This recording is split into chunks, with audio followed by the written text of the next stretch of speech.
स्त्री, पुरुषों ने जिसे नाम दिया त्रिया, क्यों दिया, किसने दिया, किसी को ज्ञात है। मानना यह है कि पुरुष सोचते हैं कि त्रिया सोचती कुछ है, कहती कुछ और है और करती कुछ और ही है। परंतु क्या यही सत्य है? वास्तविकता यह है कि त्रिया वो चरित्रहीन पुरुष है और कोई नहीं। वो पुरुष जो स्त्रियों से कहते हैं कि आप माता हो, आप देवी, आप बहन हो, और सोचते क्या? सोचते हैं कि ये स्त्री हमारे पांव की धूल है और कुछ नहीं। और करते क्या है? उनके सर पर, उनके केशों पर चूड़ामणि लगाकर सोचते हैं कि वो उनके चरणों की धूल है। स्त्री का मान भंग करते हैं, उन्हें दासी समझ लेते हैं। मत भूलिएगा, यत्र नार्यास्तु पूज्यन्ते रमन्ते तत्र देवता, अर्थात जहां नारी की पूजा होती है वही ईश्वर वास करते हैं, और जहां नारी का अपमान होता है वहां ईश्वर और भाग्य दोनों रुष्ट हो जाते हैं।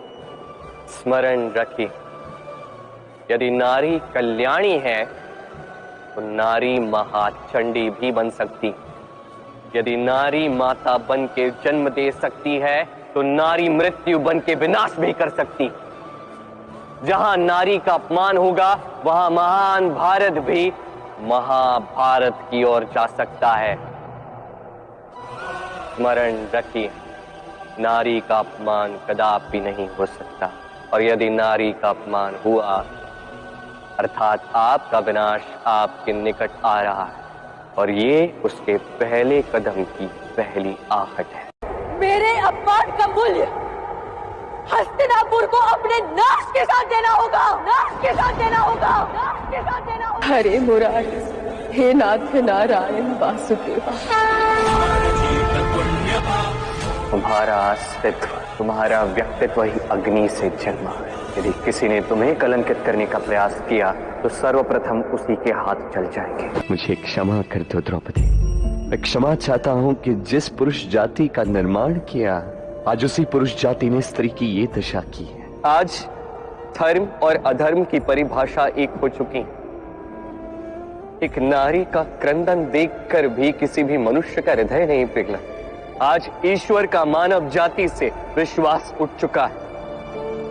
इस संसार की ओर से, मनुष्य जाति की ओर से, इस समाज की ओर से आज ये ईश्वर तुम्हारा नमन करता है द्रौपदी। मैं नारायण तुमसे और इस संसार की हर एक स्त्री से क्षमा मांगता हूं। संसार देखेगा, जो नारी प्रेम कर सकती है वो महाप्रलय भी ला सकती है। स्त्री जन्म से किसी की पुत्री, धर्म से किसी की पत्नी और कर्म से किसी की माता। यही छवि है हमारे मन में एक स्त्री की, है ना? एक अतुलनीय योगदान है स्त्री का हमारे जीवन में, और बिना स्त्री के हम कुछ भी नहीं। पर अधिकार, यहां हम भूल कर जाते हैं। जब स्त्री एक पुत्री होती है, जब जन्म लेती है, उसके अस्तित्व पर अधिकार होता है उसके पिता का। तत्पश्चात जब विवाह हो जाता है तो उसके अस्तित्व पर अधिकार होता है उसके पति का, और जब वो माता बनती है तो स्वयं ही अपने समस्त जीवन का अधिकार अपने संतान को सौंप देती है। परंतु कभी क्या हमने ये सोचा है कि ये जीवन स्त्री का है, ये स्त्री सबका उद्धार कर रही है, उसके जीवन का अधिकार भी तो उसके पास ही होना चाहिए ना। वो स्वयं के जीवन के निर्णय स्वयं ले सकती है, स्वयं अपना भाग्य रच सकती है, और ये करने के लिए हमें स्वयं को बदलना होगा, सोच को बदलना होगा। क्योंकि ये सोच ये आज या कल की नहीं है, ये वर्षों से चलती आ रही है और वर्षों तक चलेगी यदि हमने इसे नहीं बदला। और हम तभी बदल सकते हैं जब हम स्वयं में आज परिवर्तन लाएं। आज के पश्चात, इस क्षण के पश्चात किसी भी स्त्री पर अकारण अधिकार स्थापित करने से पूर्व सहस्त्र बार सोचना, क्योंकि जब स्त्री अपना अधिकार छीनने पर विवश हो जाएगी तब केवल और केवल महाविनाश ही होगा। विजय। विजय प्राप्त करने के लिए मनुष्य क्या कुछ नहीं करता, हर संभव प्रयास करता है, परंतु क्या अपनी विजय प्राप्त करने के लिए कुछ भी दांव पर लगा देना उचित है? कदापि नहीं। अपना खोया हुआ मान, खोई हुई संपत्ति, खोए हुए अधिकार पुनः प्राप्त करने का एक ही मार्ग है, और वो है पुरुषार्थ, जुआ नहीं। जो व्यक्ति स्वयं हरा हुआ है, अपनी जीत को प्राप्त करने के लिए किसी और को दांव पर कैसे लगा सकता है? ये पूर्णतः अनुचित है। कई बार भौतिक धन पाने के लिए, संपदा पाने के लिए हम हमारा वास्तविक धन, हमारे अपने, उन्हें खो जाने के लिए सज्ज हो जाते हैं। ये उचित नहीं है। संकट कितना भी बड़ा क्यों ना आए, हमारे अपनों को हमारे साथ ही रखना चाहिए, ना कि अपनी विजय के लिए उन्हें दांव पर लगाना चाहिए। ये भूल किसने की है, आप कभी दोहराइए मत। सुख, दुख, मृत्यु, महामारी, ये कभी बता के नहीं आते, या कभी पूछ के आते।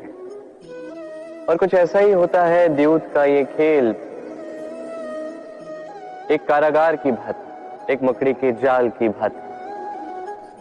जैसे एक मकड़ी का जाल एक कीट को अपनी ओर आने के लिए उकसाता है, अपनी चमक से, अपनी बुनावट से, वैसा ही द्यूत का ये खेल मनुष्य को अपने पास आने के लिए उकसाता है।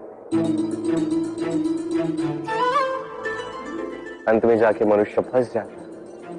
अंतर बस ये है कि जब कीट इस जाल में फंसता है, वो अपने प्राण गंवा देता है।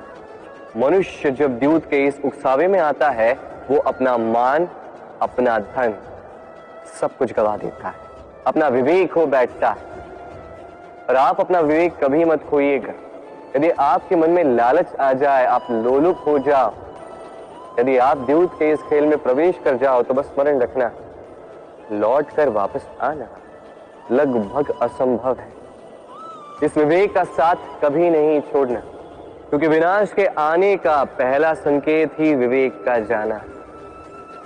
इस उकसावे में मत आए और मेरे साथ प्रेम से कहिए, राधे राधे। वरदान और श्राप, ये दोनों एक ही सिक्के के दो पहलू हैं।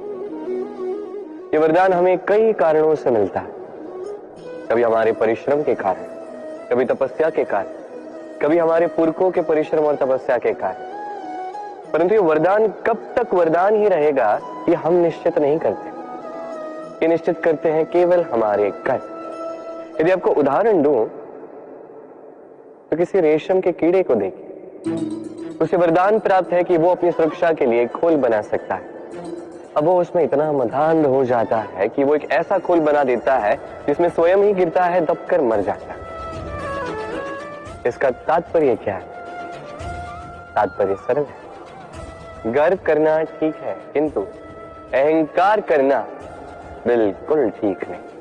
यदि अहंकार मन में प्रवेश कर गया, तो इस वरदान को श्राप बनने में समय नहीं लगता। और यदि कर्म श्रेष्ठ रहे, तो श्राप भी वरदान बन जाता है। तो आइए श्रेष्ठ कर्म कीजिए और मेरे साथ प्रेम से कहिए, राधे राधे। शब्द ही शून्य, शब्द ही आरंभ, शब्द ही अंत भी, शब्द ही अमर है, शब्द ही भ्रम भी। ये शब्द अत्यंत विशेष है। किसी रोते को हंसा देते हैं, किसी हंसते को रुला देते हैं, किसी के मन में ऊर्जा जागृत करते हैं, तो किसी के मन को कांटा बनकर चुभ जाते हैं। एक अत्यंत महत्वपूर्ण बात है जो समझना अत्यंत आवश्यक है। आपका मन, आपका हृदय कितना भी शुद्ध क्यों ना हो, कितना भी पवित्र क्यों ना हो, आपकी विचारधारा कितनी भी स्पष्ट क्यों ना हो, यदि आपकी वाणी पवित्र नहीं, यदि आपके शब्द शुद्ध नहीं, तो ये आपको आपके कर्मफल को भोगने पर विवश कर ही देते हैं। एक सरल सा उदाहरण देता हूं। आपके जीवन में कोई ऐसा होगा जो आपको नहीं भाता, जो कदाचित अधर्मी होगा, जो कदाचित नीच बुद्धि वाला होगा, परंतु उसे अपशब्द कह देने से उसमें परिवर्तन तो नहीं आता, उसकी मानसिकता तो नहीं बदलती, बस मन में प्रतिकार की भावना जागती है, द्वेष की भावना जागती है और कुछ नहीं। इसलिए इन शब्दों पर नियंत्रण रखिए, इस वाणी पर नियंत्रण रखिए। श्रेष्ठ से श्रेष्ठ व्यक्ति को भी सावधान रहना पड़ता है, क्योंकि यदि इन शब्दों का प्रयोग उचित ना हुआ तो आजीवन निःशब्द होकर रह जाते हैं लोग। तो इन शब्दों पर नियंत्रण रखिए, इस वाणी को शुभ रखिए, इसमें प्रेम जागृत करिए और इसे प्रेम के साथ कहिए। राधे राधे।